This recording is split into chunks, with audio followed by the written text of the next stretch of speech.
What's up, everyone? Welcome to yet another Coinsider live stream. I'm really excited about what we want to chat about with you here today. We're going to chat markets. We're going to chat celeb coins like Mother by Iggy Azalea. And then we're going to look into projects. We're going to analyze projects live like we did in the past. So for those, don't write them yet, not at the beginning when we're chatting about the markets, but write the name, ticker symbol, and the reason why you're interested in it. And then we'll try to take a live look. I'm here with Josh, by the way. You've seen him in other shorts, you've seen him in other live streams. He's he's going to be making more content for Coincider. So you'll see him in shorts, and maybe he'll do some of his own streams. He's really pro at airdrops, does way more than I do, and just general DeFi and just on-chain degen, right? He knows all about that stuff. So let us take first of all, mic check. Does my mic sound okay? And Josh, maybe you say something, see if your mic sounds okay. Mic check 1 2 1 2. All right, everyone listening, please let us know if our mics are okay, and we'll keep moving in the meantime, but just let us know and we can adjust that for y'all. Okay, let's take a quick look at the markets. 1 second. Let me pull that up. Okie dokie. Share screen. Here we go. But let me move us down here.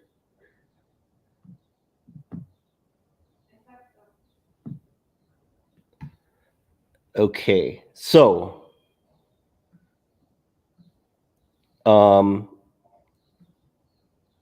as you can see, oh wow, CoinMarketCap added these random news things. I haven't seen that yet. That's cool. It's kind of annoying though. I just want to see the charts, to be honest. Maybe there's a toggle. Okay, here we go. Here we go. We're hitting up near all-time highs again. Yeah. The question is if we can convincingly break through this time. I hope so.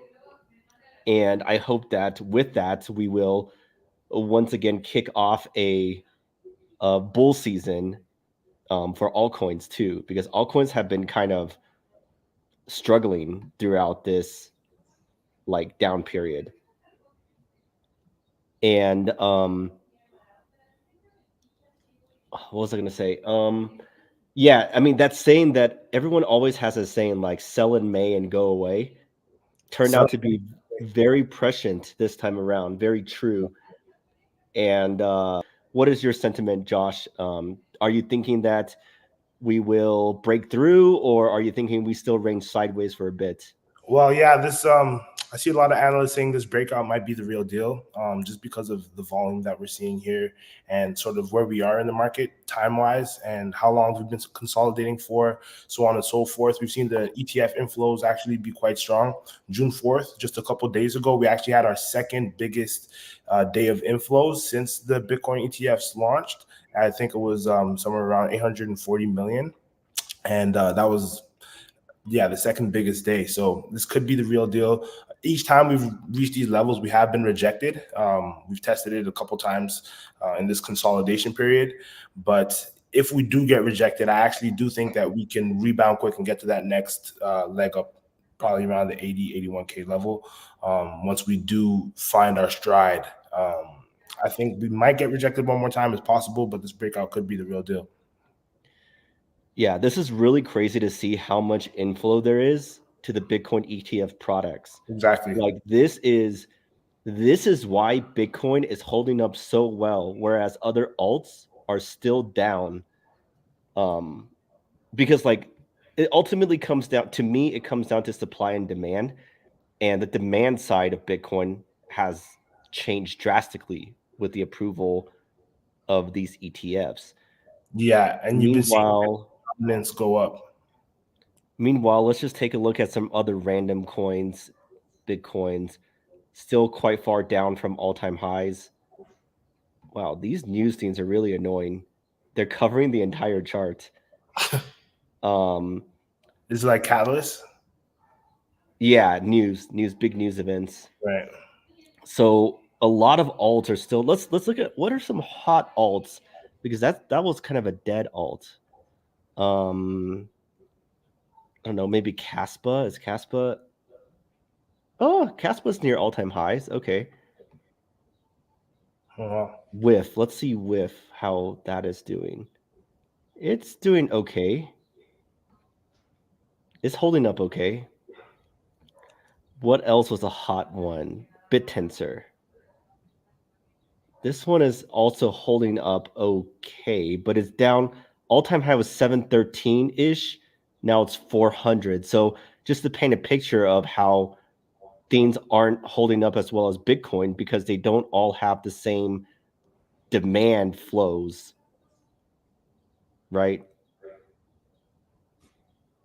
Yeah.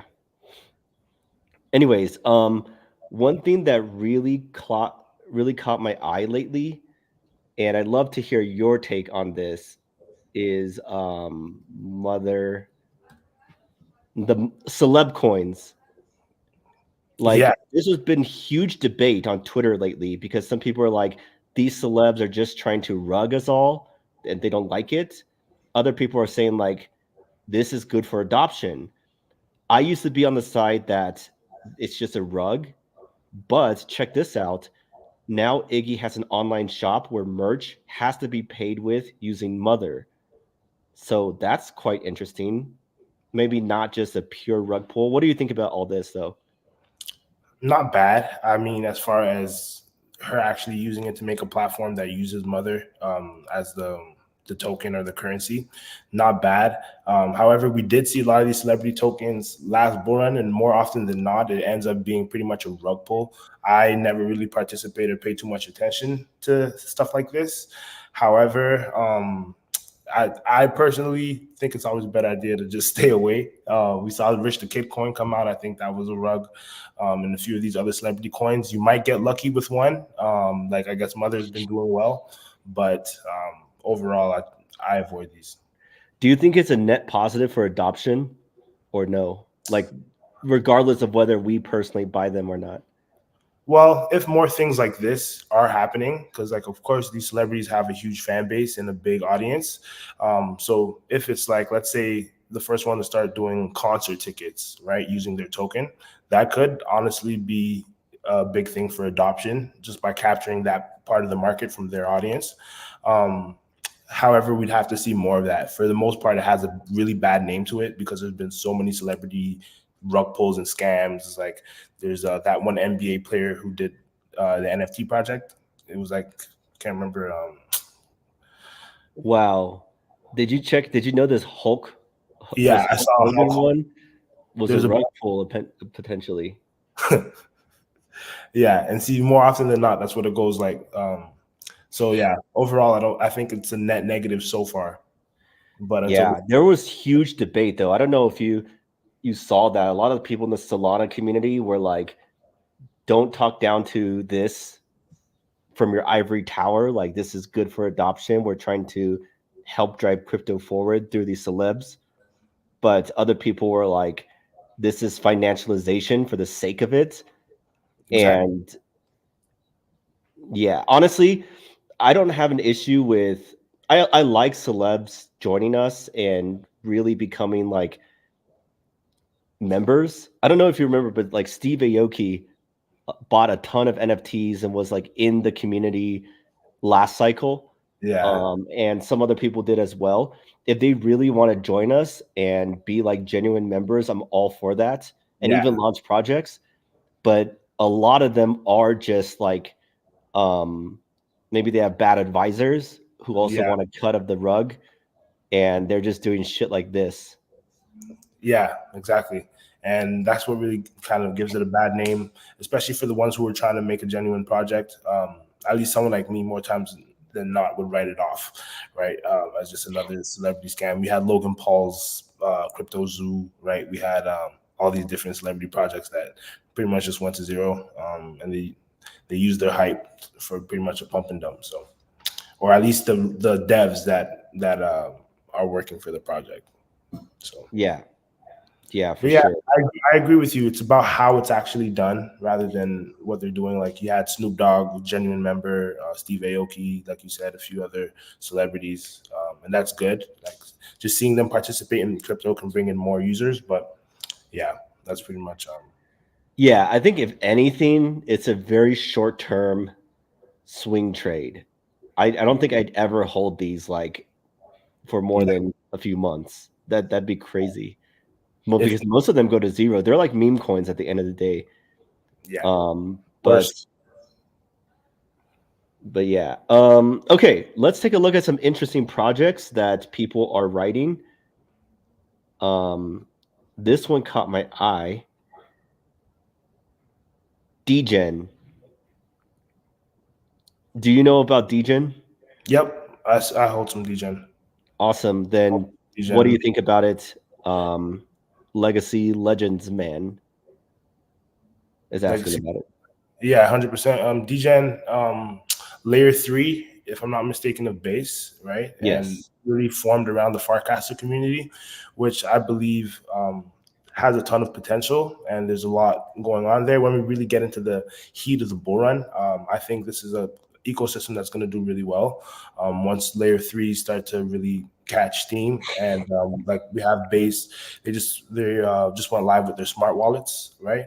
Yes. And there's going to be a lot of attention there. They have all the retail there, and like Degen plays and memes are a huge part of this bull run. And I think Degen can still gain a lot of market share, and we still have a lot of room to go. So I'm bullish on Degen. I hold some Degen.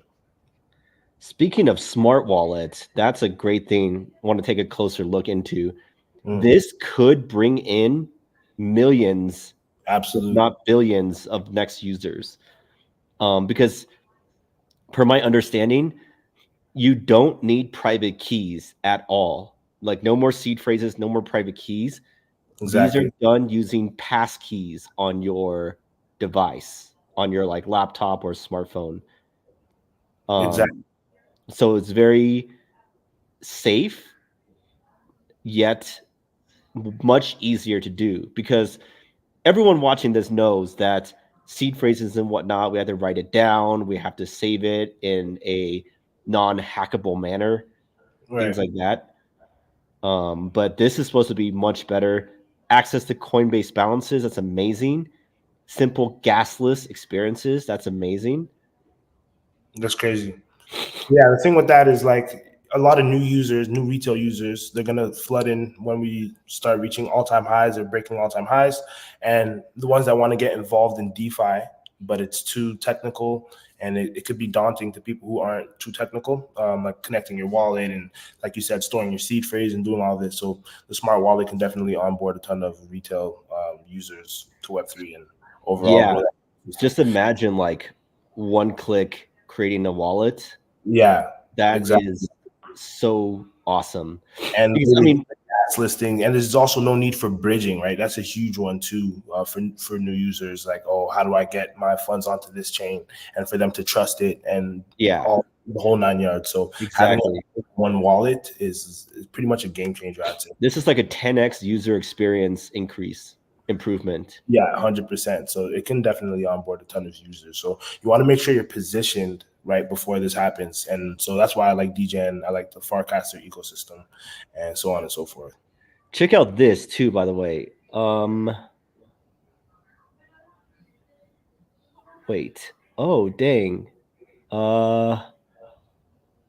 Wait, where is the activity? Right here. Check this out. Base is number 1 in activity out of all L2s, and even beating Ethereum, of course. And then Degen number 3. That's pretty crazy. Yeah. But here's the thing. Base doesn't have any token incentives, and yet everyone's using it. So that means that their product is amazing. It is. That's awesome. Like, I think the longer they can hold off without making a base token, the better. Because a lot of projects, like, people only use it because you're getting an airdrop that they're farming or things like that. Right. But people are genuinely wanting to use base because there's good projects. It's a pleasure to use. Smart wallets coming soon. That's why our project, the Retail Investors DAO, will be on base. That's right. Degen's on base. That's a right. lot of things are a lot of on-chain games that I have my eyes on are on base. I think that's the future. I think. What do you think though? Here, people are saying that. Wait one sec. Base. I would agree completely, right? And you know, savvy builders are building on base right now, and you see Farcaster becoming pretty much a better CT and a whole bunch of different things building around base. So I agree with you. The longer they hold off on having a token, the better. They said now this is probably just temporary, but they said that swaps on base are cheaper than Solana. 0.05 Damn. on Solana and 0.02 on base. Interesting. What do you think though? Like base is obviously doing very well. Solana is doing very well. Is that the big battleground in the future? Absolutely. Not Absolutely. ETH versus Sol, but rather something like base versus Sol. Base definitely is a heavyweight now, and it's definitely in contention as far as the dominant chain, and especially for the future, moving into the bull run. Like smart wallets only just dropped, you know, and I would say retail isn't even here yet, right? As far as just in the entire market. And when that happens, base definitely will be a top player. I wouldn't say it's no longer ETH versus Sol, rather other L2s now joining that conversation as the top chain. I think there will be some consolidation though, because I mean, this is just too much. Like, have you ever used some of these other ones? Only to farm airdrops in all Yeah, honesty. yeah, but they don't have like enticing apps if we're to be honest. And Yeah, I'm familiar with almost all of those yeah, just yeah. because of the airdrop community. And yeah, to keep it 100 is mostly to farm the airdrop. Maybe a cool project might drop on one of them, like Blast. I've used a couple times past just farming. Um, we'll see what Linea does. To be honest, I haven't used Linea for like to join any projects or anything like that. But yeah, majority of it's just for farming. I think it's going to be consolidation. Some of them are going to become ghost chains where there's really nothing going on, and there's going to be a few top chains, I feel like. I feel like over 95% of them will become ghost chains. Maybe 99% of them, to be Yeah. honest. I mean, some of them already are. Just look at these, like a few 100,000 Yeah, matches only. realistically, it's very saturated. The L2 space and the L2 competition. There's a new chain dropping every week. Every week there's a new L2 and a new L3. So it's like, how many chains do we really need, right? Speaking of on-chain alpha, wrote Monad and Barachain. I know you're big into those two, so can you talk a little bit about your thesis around those two? Yeah, I really like it. Especially Bear Chain. I've been aware of for a long time since their original Bong Bear NFTs were minting. Some of my colleagues and my friends were minting back then, so they've always been like a member of that community, very passionate about it. It's sort of like a cult community, and Bear Chain's been building for a long time. They've raised a ton of capital, and they've really been doing their thing and executing well. They have so many developers building on the chain and building the chain. It's just a massive, massive project. I know some of the guys personally, and yeah, I'm just excited to see what they do. So they Very, evolved from an NFT project yeah, into like a into a L1 essentially. and L1 built on Cosmos SDK. They're on the proof of liquidity consensus mechanism, consensus model. So yeah, I'm excited to see what they do. Monad as well. You know, they're really that parallelism narrative.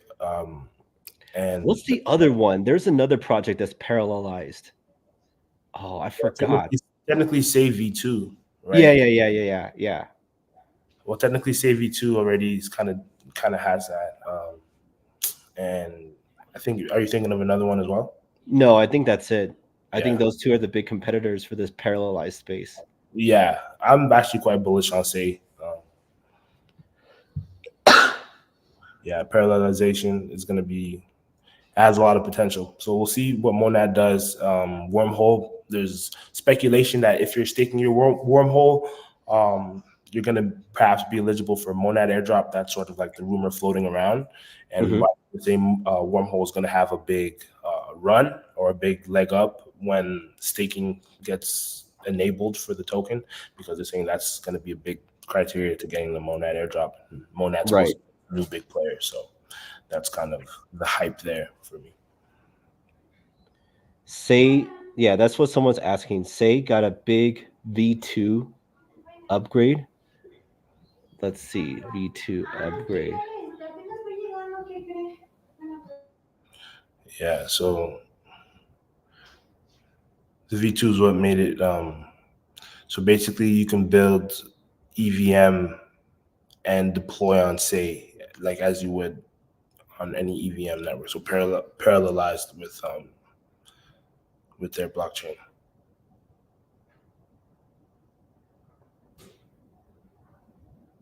Now, my question is, how developed is its ecosystem? Like, is there anything interesting on it?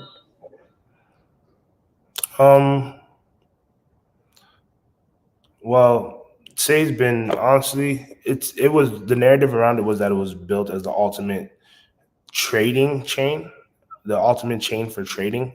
That was like the original narrative when it was first coming out, when they were doing their airdrop campaign and such. But like, I wouldn't say any sort of major viral projects that are like built natively on Say just yet, but there's a lot of hype there, a lot of speculation, and Say is like one of the only parallelized blockchains out right now. So there's just a lot of speculation and future potential there. So, but that big home run project, I don't really think is live there. There's some projects with hype, like there's Saiyan's NFT, and there's a few projects, there's some memes there, but nothing too crazy. Yeah, that makes sense. Okay. Steppen. Let's take a renewed look at Steppen. That's one of the big ones last cycle, the moves to earn. Let's see what they've been up to. Yeah.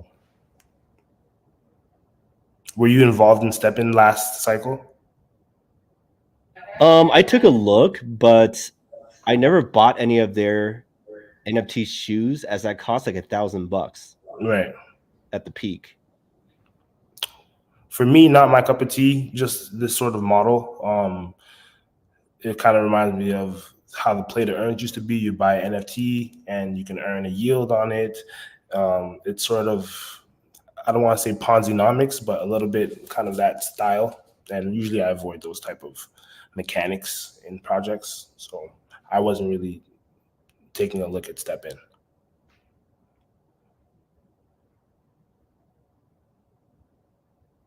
Wait, what was its coin name? What's Steppen's coin name? Oh, is it this GMT? I think you're right. Oh my goodness, look at this. Death in the charts. 0.024. Yeah, I was never that big of a fan of the blank to earns either. Yeah. To be honest, though, because of the Ponzi-nomics, that did make them rocket incredibly when they were like at their peaks. Yeah, anytime there's some sort of inflationary Ponzi-nomics, I see it as just like a template that's put over the same Ponzi-nomics, where tokens are being generated to users who hold an NFT, but then you're just kind of putting on a different template as the move to earn. They had the sleep to earn. They had even the play to earn, right? The GameFi, so it made you feel like you're playing to earn the tokens, but it's just constant inflation, and the chart always ends up looking like that. And same Look thing. at this. Yeah, this was incredible rocket ship, though. And Yeah. here's the thing: Axie has actually been make money, but that's just like any Ponzi, right? Yeah. And here's the thing, though: Axie's actually kept on building, and now they have like new games and whatnot. Yeah. So that's something that'd be really interesting to see if they can, like this Stigen Van Devin, if it can go bang again, like he wrote. Yeah. Axie has like new game mechanics. Supposedly, it's making it more fun. Okay. It's definitely accessible now. Like, look at these; these aren't even that expensive. Like it was. Okay, well, this is $11,000, but the other ones are cheap. Yeah. And yeah, it looks like they have a new game mode. Looks fun. Let's see if they could ever recapture that. Do you think it can ever recapture that or no? No. I see. I play, but yeah, like anytime you had inflationary Ponzi-nomics early on, yes, that draws in a lot of users, and I feel like that's the main point of having that. It's like, oh, I can make passive income, I can join in the project early and earn. Obviously, Axie Infinity is one of the top tier ones, but usually on all of them, whichever one, Olympus DAO to play to earn to all these different yield projects, the chart looks just like this because it inflates to infinity, and somebody's for sure getting left holding the bag, and it's hard to ever recover because of all the inflation that had happened and so on and so forth. Axie, they have a lot, obviously have a lot of funding, and they've been around for a long time. So if anyone was to be able to do it, I think they would, if they can, I guess, get these game mechanics. Maybe they build a super fun game everyone comes back to. Like, it's possible, Yeah. but I wouldn't place my bets on like a Ponzi sort of reignition. You know what I'm saying? Makes sense. Now, moving on to the AI coin space, Vinayek Gupta asks thought on the ASI merge. For some context, for those who don't know, I believe 3 of the top coins are decided to merge. Yeah, it's Fetch, Singularity Net, and Ocean Protocol Oh wow. to form ASI, unify 3 networks into one, and combine those 3 tokens into one token. Oh wow. Let's see what. Didn't know that. I didn't know about that. Yeah, I knew about this. They were going to do that a while ago. Merger. So all of those tokens, Ajax, FET, and Ocean, will become one token, ASI. Honestly, in terms of narrative, I think look, they have the conversion rates to 1-to-1 for FET, 1 to 0.4 for Ajax, and 1 to 0.4 for Ocean. Honestly, I think narrative wise, this is a good move because now they're like the big AI project. Right. But in terms of like why these 3 networks even need to merge and like things like that, it's questionable. Like this screams of a move that they do to ride the hype wave. Yeah. You know, like why, like first of all, these 3 projects, per my understanding, they were not even that alive. Or I mean, they didn't have that much adoption. They were kind of struggling, if we're to be honest.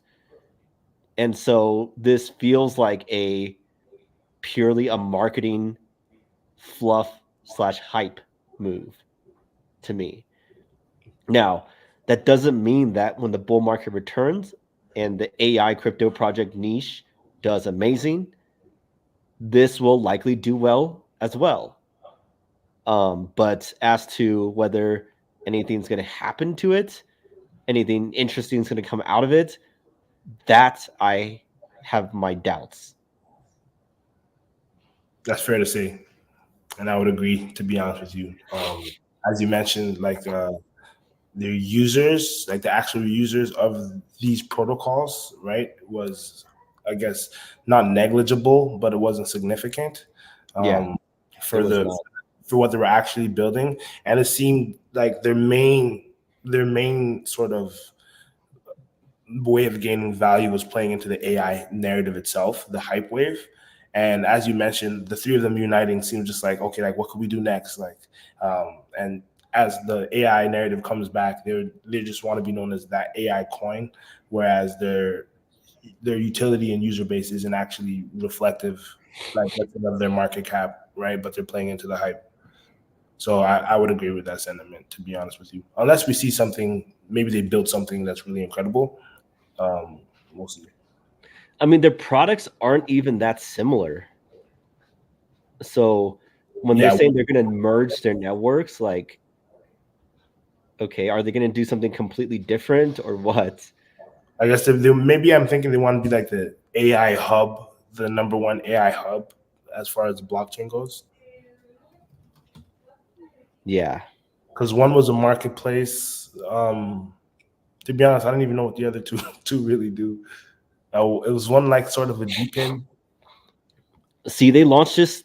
They announced this back in April, so it's been a while.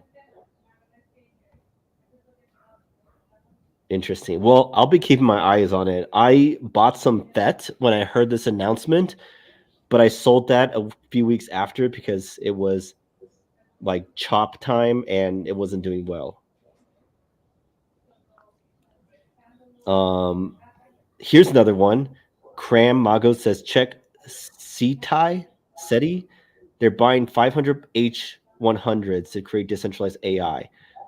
Those are the projects that are, like those decentralized GPU projects, which lets you rent GPU power. Mm-hmm.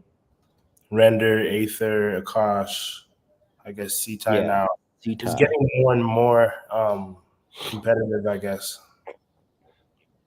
I'm seeing a Yeah, bunch these of are supposedly one of the legit use cases for AI crypto. Like this is DPIN, right? So, okay, well, are they going to have anything on their site besides this? Energy driven infrastructure. Uh okay. There's not much info there, but GPU, this one, right? Node AI GPU. This is similar. This is a competitor. there's a lot of them now. Yeah, there's a lot of them doing the exact same thing essentially. There's a lot of them now. So they have 100 total GPUs, 28 active nodes. That's not even that much. 100 GPUs is not a lot either. Instant payment with Ethereum.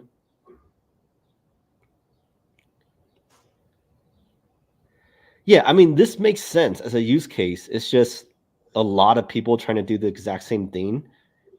Um, and as we know, these GPUs are hard to get their hands on, so they don't even have that many. Like 100's nothing to brag about. No, it's If they not. have like 1,000 or 10,000, then I'd be impressed. But then they're saying their average monthly revenue is 500K. Yeah, but that's not that much because they have to split it amongst their They're node operators or things like that. yeah. So Yeah, I guess that's sort of a net value there for all of their operators. But yeah, that doesn't look too enticing. The numbers on Render and Akash and Aether is already claiming to do or to have like a much bigger market. So we'll see what happens there. okay, this is down over half from all-time highs. Yeah, but it's still up more than 10x from its initial starting price. So interesting. Okay.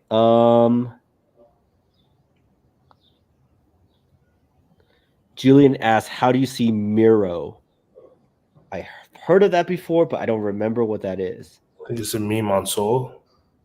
Oh, it's a meme. Yeah, I'm pretty sure it's a meme on Soul. Yeah. It's named after Solana co-founder Raj Gokul's dog. People find everything to latch onto Yeah. for memes these days. It's been doing really well though, like just overall. I remember when Myro had a lot of hype. Myro, okay. Y'all see, Josh is a true on-chain DJ, and he even knows these memes that I haven't heard of before. Yeah, I'm in the trenches. He's in the trenches, yeah. Oh, this one is so interesting. I feel like we should make a video on it, but I haven't taken the time to really deep dive into Athena, which a lot of people are calling Luna 2.0. But here's the thing. If it is Luna 2.0, there's two sides to the story. One, it's going to crash spectacularly, but two, it's going to rocket like no other before the crash, right? Like, let's take a look at Luna. Is it this Luna Classic? Yeah, look at this. Absolute rocket ship like no other, and then boom, It got decimated. almost zero. Now the question is if Athena can do that. What were you gonna say? I'm pretty sure someone made like almost $1 billion shorting Luna, and he called the top of Luna and shorted, almost made $1 billion or something. Crazy. So Athena is synthetic dollar, so similar to UST, not exactly, obviously. Internet native yield. Wow, APY of staked USDE is 27.5%. It's pretty crazy. Here's the thing, though. It's backed by some respected people. Dragonfly, Arthur Hayes, Bybit, Deribit, OKX, Binance, Synthetics co-founder, Aave founder, Curve founder, Frax founder. Wow. So it's backed by some legit folks. I really want to make a video on this someday. USDE is not the same as a fiat stablecoin. It's a synthetic dollar. That means the risks are inherently different. USDE is fully backed, subject to discussion in the risks section regarding events potentially resulting in loss of backing. Where's the risks section? Yeah, the airdrop community was pretty hot on Athena. I remember seeing it very many times, but unfortunately I faded. I was farming some other stuff at the time, so I didn't look into it too much, but apparently it was a really big one for a lot of people. Risks of USDE: funding risk, liquidation risk, custodial risk, exchange failure risk, collateral risk. I don't see the collateral risk. I think the main one is the funding risk, though, because I think how it works is it's like going long and short at the same time and getting the delta or something. I don't know. It's some fancy stuff, but that is quite interesting. On-chain alpha, thanks for asking that. I think we will have to do a deeper dive video into that to explore if this is truly the next Luna or not. But let's see. Athena is at 1 billion market cap right now. How high did Luna go before it crashed? Do we remember? Question. 1 billion to 1 billion to 40 billion, 41 billion. So, dang, I thought it got higher. So that's a 40x. 40 billion. That's still nothing to scoff at. Yeah, it's nothing to scoff at, but that was a huge drop. Yeah, that was crazy. That was crazy. Never a dull moment in crypto. Yeah, let's see. GamerCoin GXX, DPIN project offering unused GPU power. Yeah, this is similar to what we just looked at for AI task 3D rendering. Large user base, an impressive milestone, small market cap, plenty of room to run. Do you game, by the way? Do you have a gaming PC? Me? No, I don't really game. I play PS5. Okay. I'm a console gamer, so yeah, I don't like rent GPUs and do all that stuff. Here's the thing. I'll evolve a little bit in some time. I've just been really busy. I don't have time to game right now. Yeah, no worries. I'm just asking because I'm not sure if I would use I'm not sure if I'd feel comfortable giving my gaming PC's GPU power to any such network. Just because I feel like it may wear and tear. Like these are expensive NVIDIA, what was it, GTX or something? RTX? Heck, I don't even remember the brand. But these are expensive graphics cards. And if we just run it nonstop on these, sure, you can make some money from it. But it may also like wreck. It may reduce the lifespan of your graphics card. So I'm not sure I'd want to do this. RTX, yeah. RTX 4090. This costs like $3,000 or something or more. Some crazy shit. Yeah. They're heavyweight. Yeah, I mean, that's fair to say. I never really even thought of that, so that's a good point. Especially, obviously you got the GPU to use. Then I guess you'd be wearing it down. I'm not sure how that works or like how the lifespan of GPUs work. I'm not like, as you said, a computer gamer, but that's a good point. GamerCoin. I guess it depends. 780,000 gamers sharing their GPU. Is that true? I don't know if I believe that they have 780,000 gamers signed up. Yeah, I feel like a lot of them sort of inflate some of these numbers. That's a lot. Users would be big. If that's legit, if this is really legit, that is impressive. That's all I'm going to say.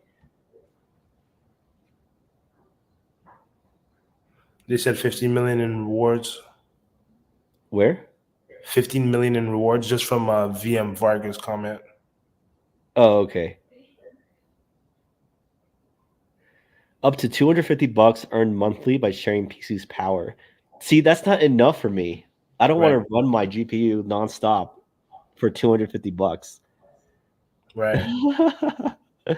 And electricity costs too. Yeah. But if this in fact is, sign up with your NVIDIA RTX to earn up to $250 per month. Up to, so probably the highest quality ones that you can. Yeah, the highest quality ones, and if you have it open nonstop.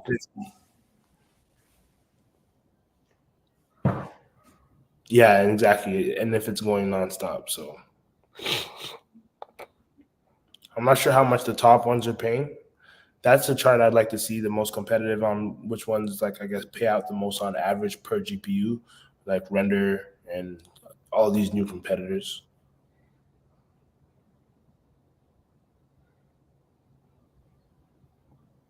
Please share your thoughts on Cardano and Polkadot.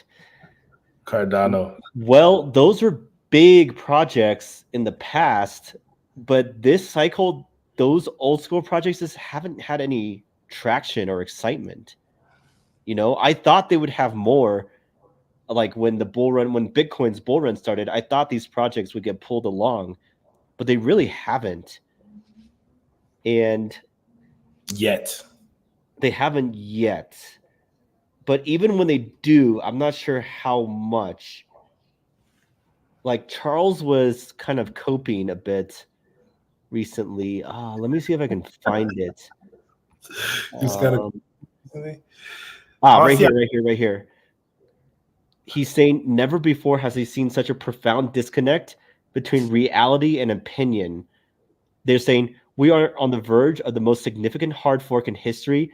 Tons of community dApps, leading and scaling R&D. Rare Evo is going to be huge. The Foundation Summit huge. Token 2049.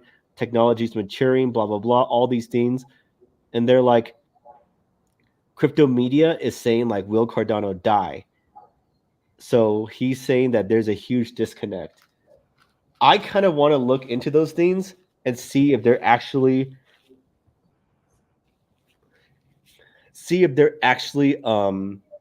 like legit things to be excited about or proud of, or if it's just kind of meh.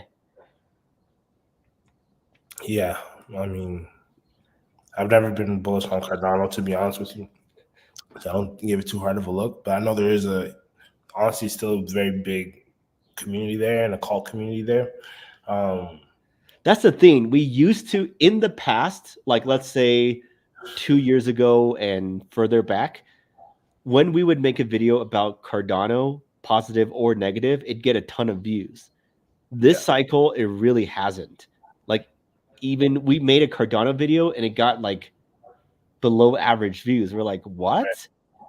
But then it kind of makes sense. Like, in terms of the mind share of the crypto community, projects like Cardano and Polkadot aren't really taking up any mind share right now.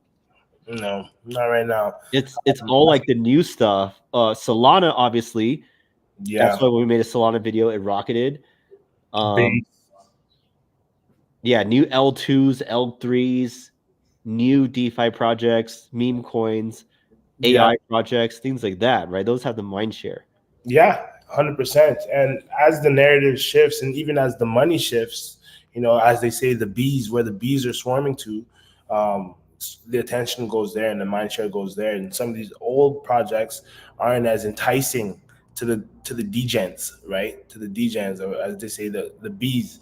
So right now it's right now it was meme coins, and people are saying now the value is going to start flowing to more utility tokens on chain, right? And so it's just kind of where the narrative currently is, where the heat is, right? And I think it's going to be the same for, like you said, viewership and so on and so forth. People are looking at Solana based degen, a few different things. So look at this. Even the loyal XRP army, some people gave up.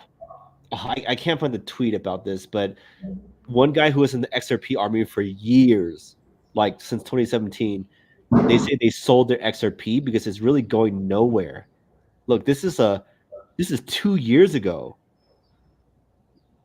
It's been flat essentially for 2 years. well, yeah, Like even I know you said like these have big cults, and I agree, but at some point the cults want to make money too. So if they see Bitcoin rocketing, if they see Sol rocketing, if they see meme coins rocketing, and meanwhile XRP is doing this for 2 years, it's like, what the hell are we even doing here? Like, when's it going to be our time? So yeah, I mean, yeah, investors get bored. Investors get bored. Even Hex, the biggest cult community, is like dead. Ponzi look at log. Wow. Hex, pulse chain Hex. Let's see that. That's supposedly doing better. Nope. Also getting wrecked. Nope. Wasn't he supposed to drop a show on Netflix? Did that come out, or a movie? Who? Richard Hart? Richard Hart, yeah. I have no idea. Oh yeah, he was supposed to. I don't know if it ever came out. But yeah, look at this. Like, at some point, the cultist community, like, the reason why they were able to build such a huge cult was because of Ponzi-nomics of Hex. Yes, but also like price action that made it work, right? Like this shit. Look at this. They felt like geniuses here, and it made them true believers. That's what happened with the early Ponzi-nomics, right? They had that pretty much lock to earn sort of mechanism for your Hex tokens. And, people be like, look how much I'm earning every day. Like, oh my gosh, like this DeFi stuff, like, we're so smart, we figured it out. And it would be good, and it was drawing a lot of liquidity early. But again, as I say, the inflationary Ponzi-nomics inflates to infinity, or to oblivion rather. And then the charts always look like this, whether it's play to earn, lock to earn, and Olympus DAO, rebase, name it. To earn. Yeah. To earn. So you have to, this is a matter of being seasoned. I went through this last bull run, and there's all these passive income projects like land, stake your land and earn this, and stake your NFT here and earn that, or whatever the case. Stake your tokens here and earn, 100% APY plus whatever.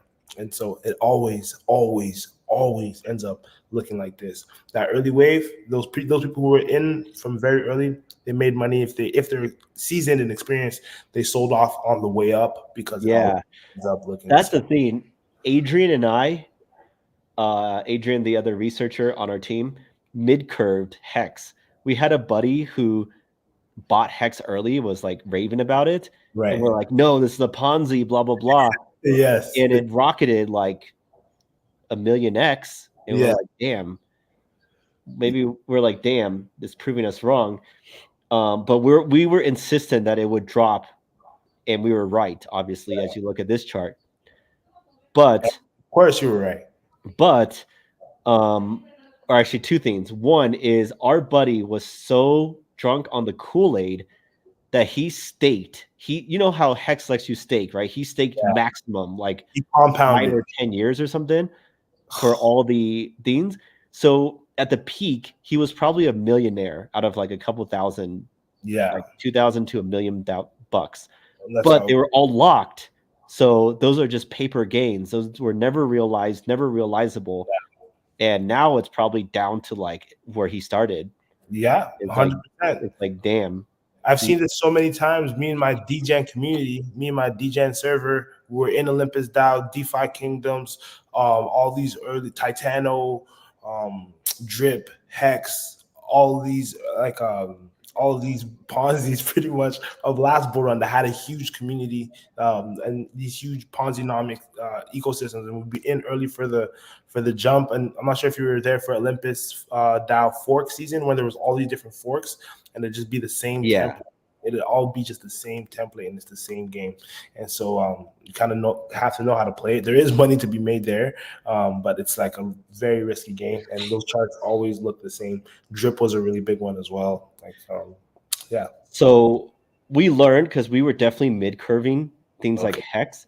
Now I think our lesson is when we find such a hated Ponzi-nomics coin, clear Ponzi-nomics coin that people are coping about, we buy with them, but we sell like, but we sell properly in 2-3 weeks instead of like locking our coins with them and things like that.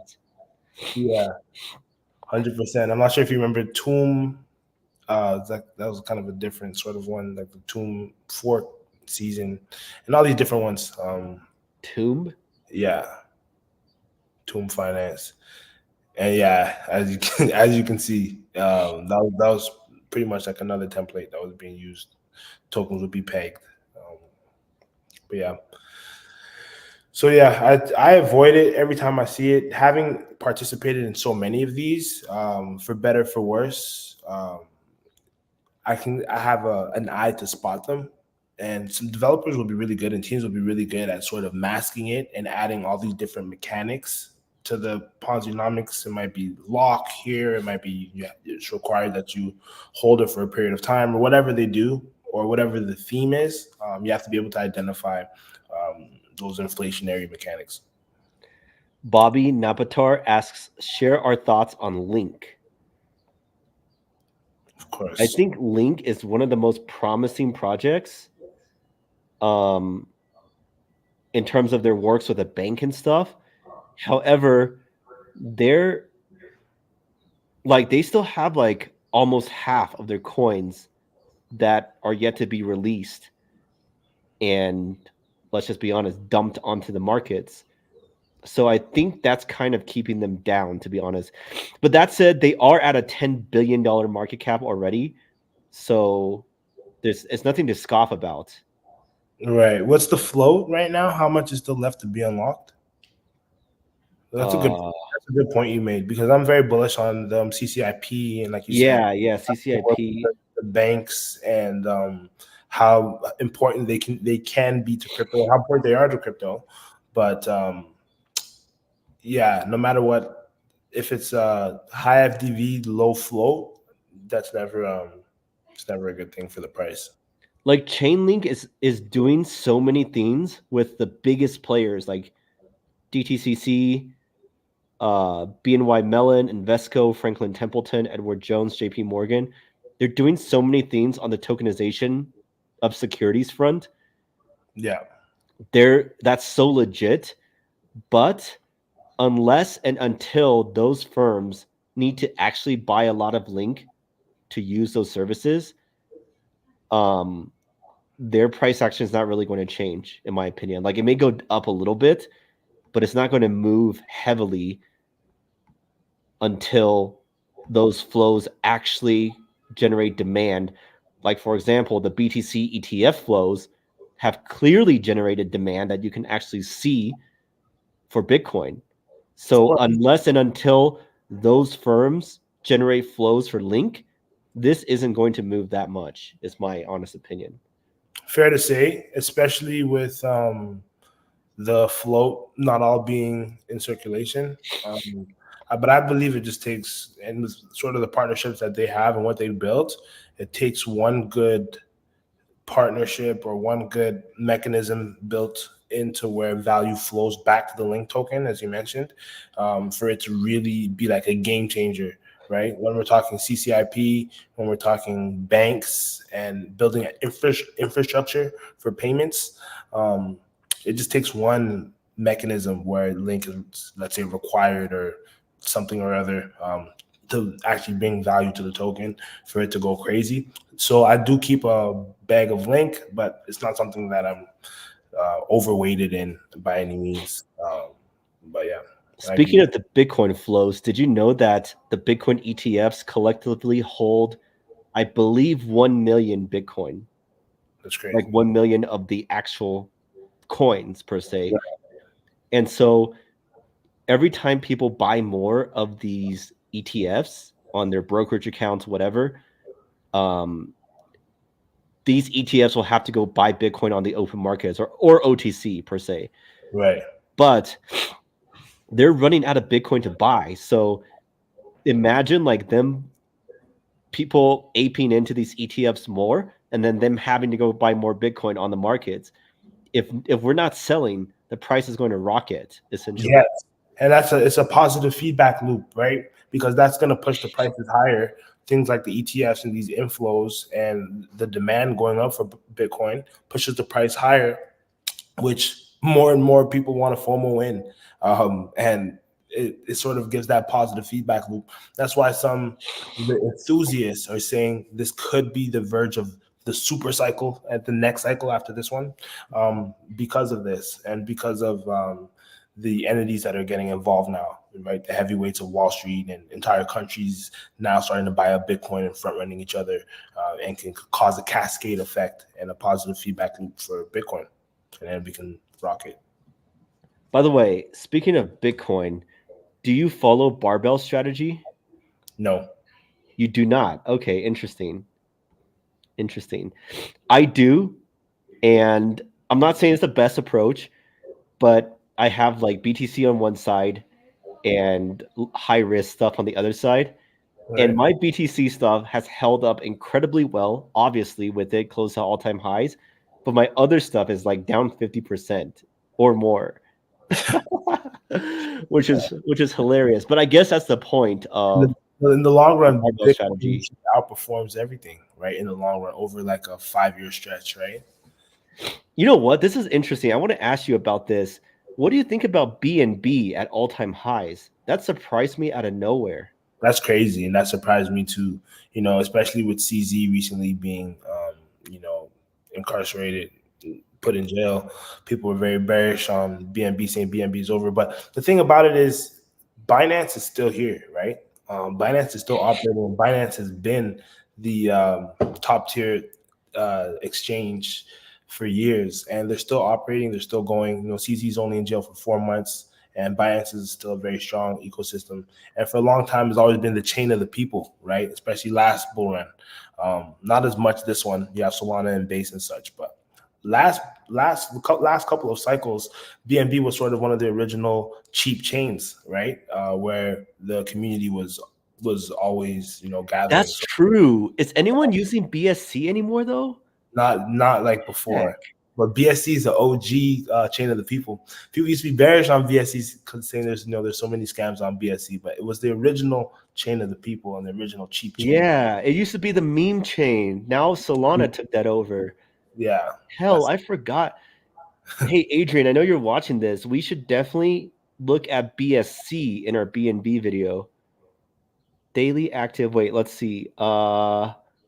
Network utilization. What should we look at here? Average unique addresses. No. Daily transactions. Let's look at this.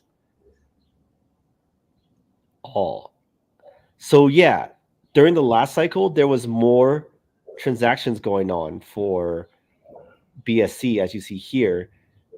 And now it's kind of tapered off. There's still quite a bit happening, like 3 million, not as much as this all-time high of like 15 million. Right. But yeah, look at that. What's that spike about? I have no idea. Probably some like random bot or something. I don't know. Okay, or maybe that was around. Was that around the time CZ was on trial? Maybe. Oh, maybe. Yeah, but okay. So BSC is not that poppin' anymore. Solana kind of took it over for meme coins, and one of my theories was that CZ and Binance were manipulating the price of BNB to make it hold so well. Like it was holding so well here when everything else was like dropping. But people were saying that CZ and Binance were manipulating the price to keep it afloat. But now they have those deals with the government and CZ, you know, like they're like, we're going to do surveillance sharing. You can like look into our operations for a few years. Right. CZ can't be involved, blah, blah, blah. So theoretically, shady stuff cannot happen now with Big Brother looking over their shoulder. That's right. But yet the price action is doing better than ever. That's interesting. So that's interesting. Yeah, I'm gonna have to do a deeper analysis there. Yeah, you would think there would be FUD around, you know, the open legal case and everything like that. But as you said, they have to keep it clean all the way through. But the whole process of that was to get it out, BNB and just Binance out of the US pretty much, right? yeah. Random guy writes, what's even the narrative for BNB now that keeps it going? One thing okay, so usually I'd say no narrative, but one thing I saw is they said bullish when the founder of a project is in jail because they can't sell for that amount of time. So there's 4 months where CZ cannot sell any BNB, and he owns a fuck ton of BNB, obviously. Yeah, I'm sure he has some people he can talk to on the phone, his jail phone, like, hey, sell it. Okay, I know we're almost up of time, but let's just do the super chat. Suckbeer Singh, thank you for this. Instead of 4 projects, though, let's just take one. Josh, I'll let you choose. Which one of these would you like to check out briefly together? I know Nibiru was having a airdrop, if I'm not mistaken. I keep on seeing. I've actually never heard of that. Let's see what this is. Oh wow. Death. That wasn't gonna be. That was just kind of an honorable mention. I was gonna say Axelar, but yeah. Let's look at this because I don't know what this is about. Nibiru. Yeah, the Nibiru. This is Japanese. Wow, did they really have 435,000 Discord members? What the heck? What? I don't know if I believe that. I think it's a lot of them were airdrop farmers, right? Maybe some Cybils. Still, that's impressive. That's a massive Discord community. Dang, all these projects and it all comes down to my thinking, like who's actually building on top of them. Don't even tell me about users, like who's actually building on top. Because I know some projects, because they can't entice builders to join, they build stuff themselves, but that's not sustainable. And ideally they have real projects like Degen Chain, for example. There's real third-party projects building on top of it. So that's legit. Base, there's real projects. Solana, there's real projects building on top of it. Of course. Without being like bribed to do so. Like we want to build on Base. I can see people wanting to build on Solana just because it's like a great chain, a lot of people on it, the vibes are good, the UX is good. Like this, why the heck would anyone build on Nibiru chain unless they're getting a huge grant to do so? Yeah. Or unless they're the project's founders and they need to build that is their method. Sometimes they'll give big grants, right, to come and build on top of it.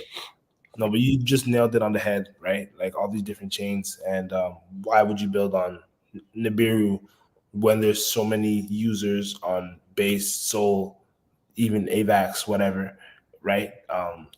And where most people may not have even heard of Nibiru to even be around to hear of your project. Exactly. If you're thinking about the best interests of your project, you want to be where the most users are and be able to capture as much market share, where liquidity is flowing, where liquidity is. So that's the tough thing with all of these brand new chains, right? Yep. All right, guys. Thank you so much for joining us. I'll aim to do one next week, especially if the market continues. If Bitcoin breaks new all-time highs, I'm sure we'll be partying. And then also next week I'll do one with Josh, and then eventually, like I said, I want to have Josh do these himself with you guys. As you can see, he knows about some of these projects way more than I do. And he's obviously great at analytical skills with these projects and things like that. Thanks, so that's what y'all can be on the lookout for in future Coinsider live streams. Be sure to subscribe, and we'll catch you on the next one. Take care.